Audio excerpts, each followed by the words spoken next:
दोस्तों, आज हम आपको फिर से एक नई कहानी सुनाने जा रहे हैं। कहानी को जरूर सुने और हमारी कहानी कैसी लगी, कमेंट में जरूर बताएं। अगर आपको हमारी कहानी अच्छी लगी हो तो अपने दोस्तों के साथ शेयर करें और कमेंट में अपना प्यार जरूर दें। कहानी को शुरू करने से पहले चैनल को सब्सक्राइब करें, बेल आइकन को प्रेस करें, जिससे आने वाली कहानी की नोटिफिकेशन आप पर सबसे पहले पहुंच सके। ऊपर वाले ने बड़ी ही कमाल की बात कही है। जब मैं भेजता हूँ तो इंतजाम मैं करके भेजता हूँ। फिर भी परेशान लोग होते हैं कि हमारी बेटी को घर कैसा मिलेगा। एक समय की बात है। एक गरीब पिता के एक बेटी थी जिसकी उम्र 19 साल थी। पिता बहुत गरीब था, लेकिन बेटी को पढ़ा लिखा कर बहुत ही काबिल बना दिया था। जब पिता ने लड़का देखा तो लड़के की उम्र 35 साल थी। पिता की बात सुनकर पहले तो लड़की ने मना कर दिया और फिर पिता ने कहा, बेटी, इससे अच्छा लड़का तुम्हें कहीं नहीं मिलेगा। पिता की बात सुनकर बेटी मान गई। दोस्तों, आगे देखिए। इस कहानी में क्या होता है दोस्तों? आप लाइक और कमेंट करने में बहुत कंजूसी करते हैं। आप लाइक और कमेंट कर दिया करो, जो कि हमारा उत्साह बढ़े, आपका कुछ नहीं जाता। इसलिए हमें बीच में कहना पड़ रहा है। और शादी करने के लिए तैयार हो गई। और फिर पिता ने अपनी बेटी की शादी कर दी। और फिर वे दोनों हंसी खुशी से रहने लगे। और फिर कुछ दिन बाद हम दोनों में कितना भी दिन में झगड़ा हो जाता है, लेकिन रात को हम सब भूल जाते थे। मेरी उम्र बहुत कम थी। मैं दिन में खाली होने के बाद अपनी सहेलियों से फ़ोन पर बातें करती थी। इस कारण से हमारे रिश्तों में धीरे धीरे खटास आने लगी। यह बात मेरी सास को बिल्कुल पसंद नहीं थी। मेरी सास ने कहा, बेटा, तेरी नई नई शादी हुई है, ससुर हैं, जेठ हैं, इनकी शर्म किया करो। लेकिन मैं आदत से बहुत ही मजबूर थी। समय के साथ साथ मेरी सास मुझसे नफरत करने लगी और मुझे भी मेरी सास की कोई परवाह नहीं थी। शादी के कुछ समय बाद मेरे पति को काम से बाहर जाना पड़ा और फिर मैंने भी बोल दिया। तो मेरे पति ने कहा कि कुछ दिन की बात है, मैं जल्दी घर वापस आ जाऊंगा। लेकिन मुझे तो उनके साथ जाना था। इसी बात को लेके हम दोनों में अनबन हो गई। और वो बोलते थे, घर में माँ पापा अकेले हैं, भैया को तबीयत खराब है, तुम यहीं रहो। मैंने ने भी बोल दिया कि मेरी शादी परिवार से नहीं हुई है, तुमसे हुई है, मुझे तो तुम्हारे साथ जाना है। बात आगे बहुत बढ़ गई और मम्मी तक पहुंची गई। तो उन्होंने भी यही बोला कि तुम अभी चली जाओगी तो मैं अकेली हो जाऊंगी, सिर्फ कुछ दिनों की बात है। मैं नहीं मानी और अपने मायके चली गई।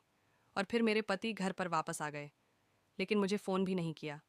जब हमने फ़ोन किया तो उधर से जवाब आता है, शादी परिवार के लिए की जाती है कि परिवार में सब लोग खुश रहें, पर तुम केवल अपने बारे में ही सोचती। दोस्तों, अब आगे देखिए इस कहानी में क्या क्या होता है, क्या सोचा था और क्या हो गया। अब यह रिश्ता आगे नहीं चल सकता। मैं तुम्हें लेने कभी नहीं आऊँगा। तो मैंने भी मना कर दिया कि अब मैं तब तक नहीं जाऊँगी जब तक तुम मुझे लेने नहीं आते। और कुछ दिन बाद मेरे पति ने तलाक के पेपर भेज दिए और फिर मैंने भी कोई समझौता नहीं किया और तलाक दे दिया। 19 साल में मेरी शादी हुई और 8 महीने बाद मेरा तलाक हो गया। और फिर मुझे घर वालों ने बहुत समझाया, लेकिन मैं नहीं मानी और आज मेरी उम्र 27 साल है। मैंने फिर से शादी करने का फैसला लिया तो अब मेरे सामने समस्या आने लगी। 27 की उम्र में मुझे 35 और 40 साल के पुरुष मिल रहे हैं। या तो इनकी पत्नी मर चुकी है या तलाक ले लिया है। लेकिन अभी तक मेरी दूसरी शादी नहीं हुई, क्योंकि मेरे एक ठप्पा लगा है दूसरी शादी का। मुझे अब पता चल रहा है, गुस्से में लिए गए फैसले अक्सर गलत होते हैं। जब मैं अकेली होती हूँ तो सोचती हूँ, बाहर जाने की जिद ना की होती तो यह दिन मुझे नहीं देखना पड़ता। लड़के की दूसरी शादी हो गई, उन पर एक बेटी भी है। लेकिन मेरी जिंदगी बहुत पीछे चली गई और भविष्य में अंधकार हो गया। मेरी 3 बहन हैं। उस समय सब ने मेरा साथ दिया था, लेकिन आज मुझसे कोई नहीं बोलता। ना बहन, ना माँ बाप। आज कल की लड़कियां अपने शर्त पर जीना चाहती हैं। तलाक लेना या शादी तोड़ना सीरियल में ही अच्छा लगता है, लेकिन कुछ लोग इसे आम बात समझते हैं। बिना पुरुष के हम लड़कियां कितनी भी काबिल हो जाएं, मन में एक डर हमेशा बना रहता है। लेकिन कोई पुरुष हमारे साथ है तो हम निडर होकर रहते हैं।